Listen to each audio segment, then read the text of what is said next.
Hello everybody, welcome back to my movie review series. Today we'll be discussing Freedom Writers. Just finished watching it.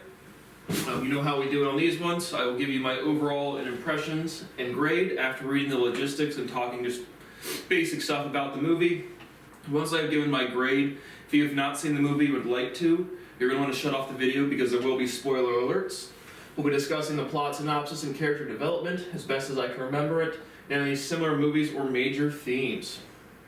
So, what do we have on store for Freedom Writers? Freedom Writers was released in 2007, is rated PG-13, it is labeled a thriller/drama, it has a runtime of 2 hours and 3 minutes. It stars Hilary Swank. Google says it's tense, poignant, and inspiring. A dedicated teacher played by Hilary Swank in a racially divided Los Angeles school has a class of at-risk teenagers deemed incapable of learning. Instead of giving up, she inspires her students to take an interest in their education and planning their future. She assigns reading material that relates to their lives and encourages them all to keep journals. 7.6 out of 10 on IMDb, 70% on Rotten Tomatoes, directed by Richard LaGravenese. And so, I think, again, how accurate it is to real life, I'm not exactly sure, but it seemed to be pretty on par for what actually occurred in real life.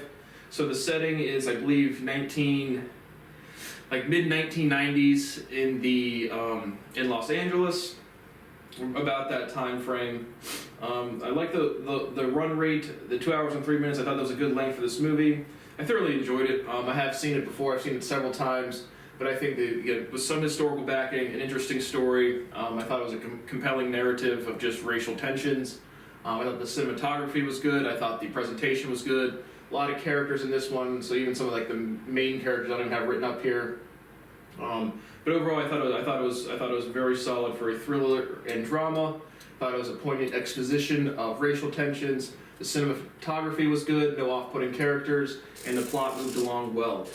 And so, overall, I'm going to bump this up one into the well done category and give it an A-. So if you have not seen it and would like to, you're going to shut off the video now. There will be spoiler alerts. So the movie opens up, and you kind of, the point of view, or where it's, how the movie is shot is kind of just third person, but as well as you have some narration from the different characters where it's this is what they're thinking in their head, and it's just a voiceover of the video. But you kind of meet this girl named Ava. She's a Latina. She lives in Los Angeles, and it kind of opens up with her giving some sort of monologue or just discussing how that her father, she's been around gang life her entire life, and her father has been locked up in prison for a crime or something he did not commit. Where did I put my marker now? I don't know. It doesn't matter. Anyway. So you meet Ava as a young girl. She does, a quick 5-minute scene of her father getting arrested and them getting evicted or thrown out on the streets. And she is now a young teenager. And so most of the characters are, you open up the movie, they're freshmen in high school. And so they go to class from 203. You meet teacher Erin Gruwell, played by Hilary Swank. She's a new teacher. She is excited to have all these lessons plans and do all these different things. You meet the department head, Margaret, and Margaret's this is a school that used to be a top-tier school for education, and then we had this integration program where we had at-risk or underdeveloped communities join our school, and now that the education has really gone downhill. So a lot of the students have reading levels of 5th and 6th graders as freshmen in high school. And so Erin, a lot of her aspirations for lessons plans get shot down, as well as she wears this nice pearl necklace. And both department, you have Margaret's her department head, and there's an honors teacher who's a pretty major character. I forget what his name was, but both him and the department head Margaret are you shouldn't wear pearls to the. I think it's Baby Brian is the teacher. Doesn't matter. But there's an honors teacher, and he's both of them make comments that you shouldn't wear your necklace because it's probably going to get robbed or taken or stolen or whatever. And so you meet a bunch of different kids. You have Jamal, who's an African American. You have Ben, who's the token white boy in the class. You have Andre, who's African American. Victoria, she is Latina, or no, she is the honor student. She's African American. But you kind of the racial tensions they have are Cambodians, African Americans, and kind of Hispanics, and then whites. It's kind of ethnic diversity or geography of the movie. And so you get some more narration about how they're different sets or different cliques. And so one guy, an African American in an orange hoodie, walks past the Latinos in a wrong way, and so it kind of embarrasses them, or upsets them, or shows them some sort of disrespect. And so Erin starts trying to teach these students. They're not listening. They're all making fun of her, and they're really just not paying attention. So this movie, like I said, I thought the plot moved along really well. There's no way I'm going to get every scene or every plot development in order or at all. But just a bunch of different scenes of them, just not owning or not respecting Erin. And so very quickly you get the race tensions that explicitly said. And so like Marcus is African American, Jamal is African American. Not all of them, they're all in their different sets or cliques or whatever. And so they're the first kind of big thing is they talk about respect. And Ava has a very impassioned speech about how she hates white people because she saw the police officer shoot her cousin in the back and take her father to jail for something he didn't do. And so there's a couple funny lines from Ben's character in this one. The first day or two when a bunch of arguments and fights start to break out, Ben just kind of huddled there as the token white boy. They have a narration section where, again, it's a lot of the characters in this movie, they'll have lines where you as the viewer clearly see them. Like they're not saying it to the other characters, they're just thinking it in their head, but you as the viewer know that they're just thinking it. So Ben has one of those scenes where it's like, please get me out of here. He has another very funny line later on, or I guess Marcus has a funny line later on about Ben. But regardless, in the first couple of days, a fight breaks out. And so Erin, after the fight breaks out, the fight was because the African American in the orange hoodie walked past the Latinos, disrespected them, and then the African American in the orange hoodie ends up beating up one of the Latinos pretty good, even though they kind of instigated the disrespect, I guess. But regardless, that sets up the plot for later on, and Erin is kind of frazzled and taken aback that there's actually violence in the world, and she takes off her pearl necklace. Erin's life is situated. She's married to a guy named Scott. Her father, Steve. You have a couple scenes where Steve, the father, is overprotective of his daughter. Erin's a school teacher. Scott is I forget what his occupation is, but he's kind of aspiring to be an architect. And so there's some, father-in-law hey, how are you going to provide with my daughter type of conversations at dinner. But that's really just kind of the family dynamic, is a young married couple, and Erin's father being in the picture is kind of like the protective or just guiding figure in her life. And so that goes on, and then quickly you get kind of to the main resolution, or one of the main resolutions or setups for a resolution. So Ava's riding around with her homies. Some of the Cambodians and some of the African Americans are also there. It's always at the gas station, always at the convenience store. Rule number 1 from Rap Song is don't be caught slipping at the gas station. It's so true. And so the Latinos feel disrespected by the guy in the orange hoodie that beat him up. And so he pulls out a gun to shoot him, and the dude in the orange hoodie sees the gun pointed at him, kind of ducks. And Paco is the Latino that pulls the trigger, and he shoots and kills one of the Cambodians that is behind him, that is not in the argument or disrespect at all. So now Ava has witnessed a murder done by her own people, and so the big kind of internal development for her throughout the movie is she's the main witness, so does she tell the truth at testimony? And we'll get to that later.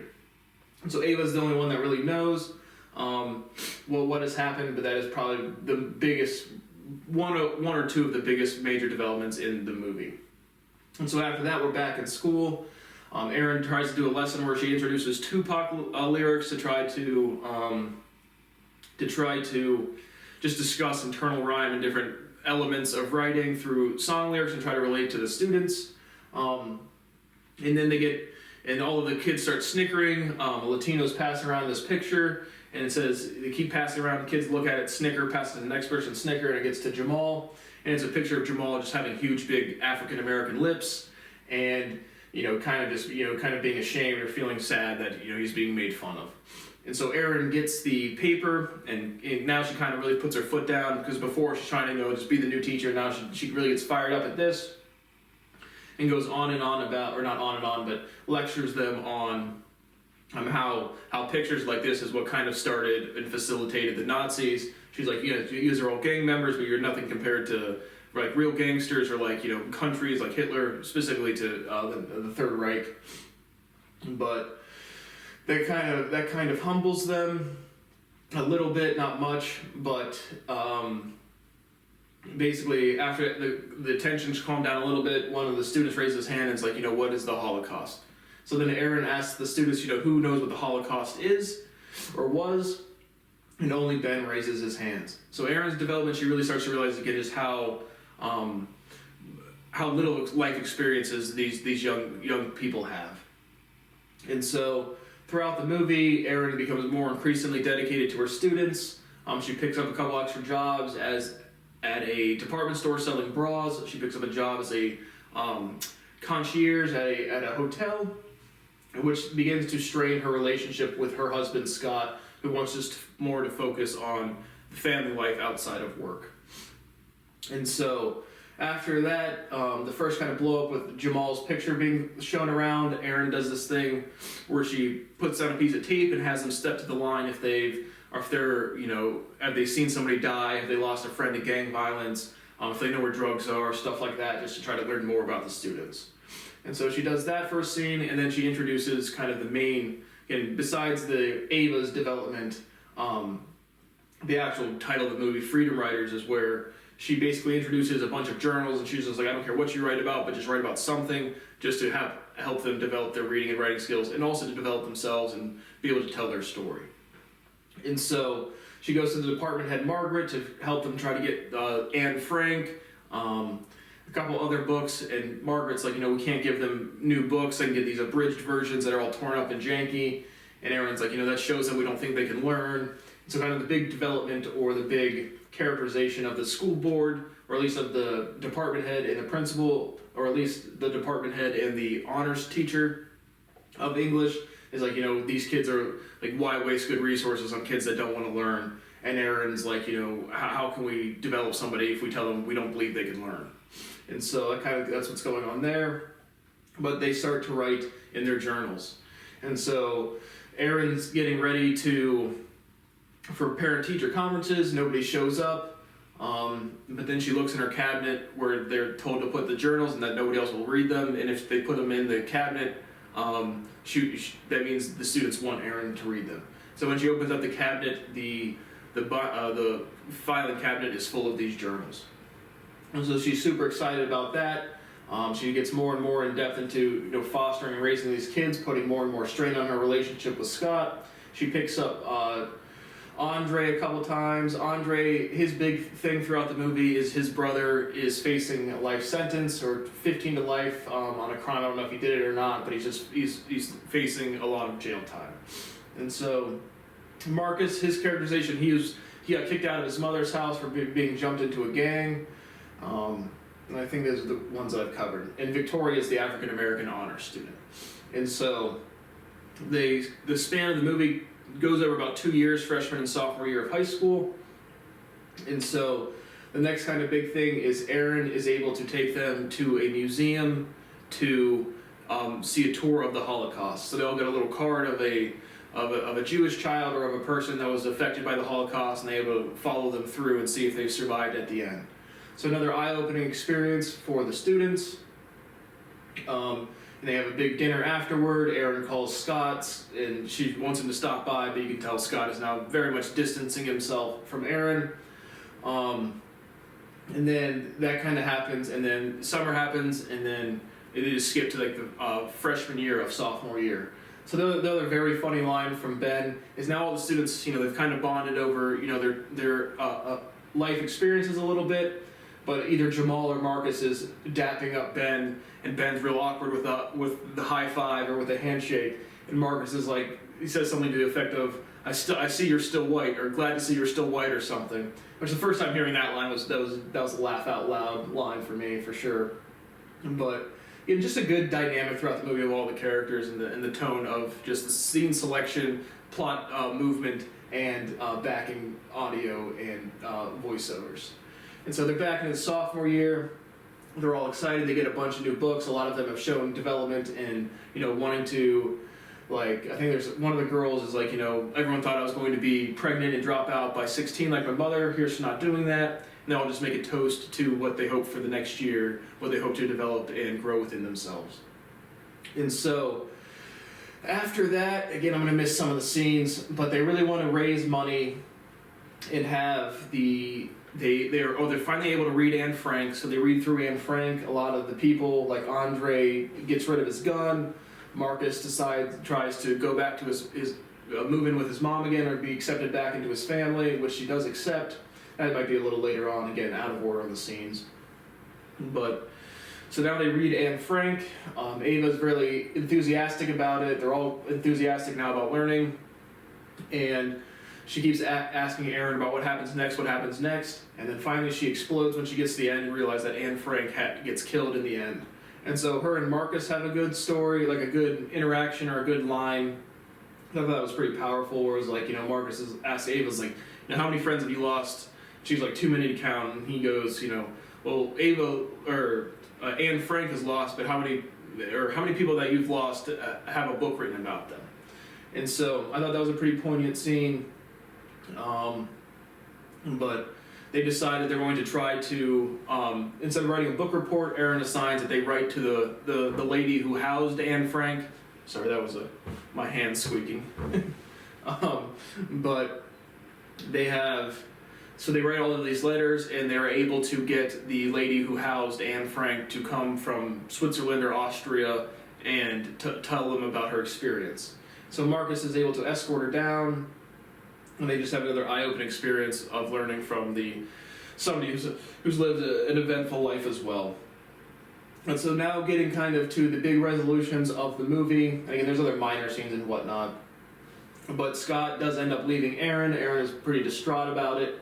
Her father kind of grows from, you should line up a new job after the end of this school year, meaning the first year she taught, to being more supportive of like, this is your burden in terms of like, not burden, he says the word burden, but it's like in a, this is your obligation, and this is who you are as a character to take care of these kids.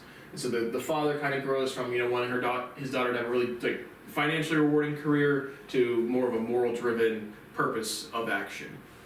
And so getting to the big resolutions, Aaron is only supposed to teach freshman and sophomore, and all of the students are very upset about that because they want to be with her for as long as they can. They've now grown to respect Aaron. So she has some meetings with the department head, the school board. Earlier on in the movie, she goes over the department head and the principal to the school board members to get all of these different things approved. And so she also gives, before even Anne Frank in the first year, she gives them another book to read. Ava has some minor scenes where she's visiting her father in prison, discussing what she has to say at trial, and kind of just jumping around.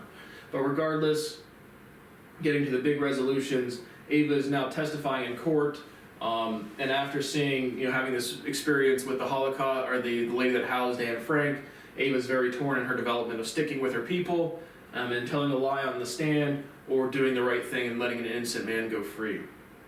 And so she's torn in court, and she ends up saying Paco did it, meaning turning on her own people and freeing the African American in the orange jumpsuit and getting true justice for the Cambodians who lost one of their friends or brothers. And so Ava gets jumped by her own people for turning on them, and the only reason they don't kill her is because her father is either a heavy hitter or just well respected amongst the gang members.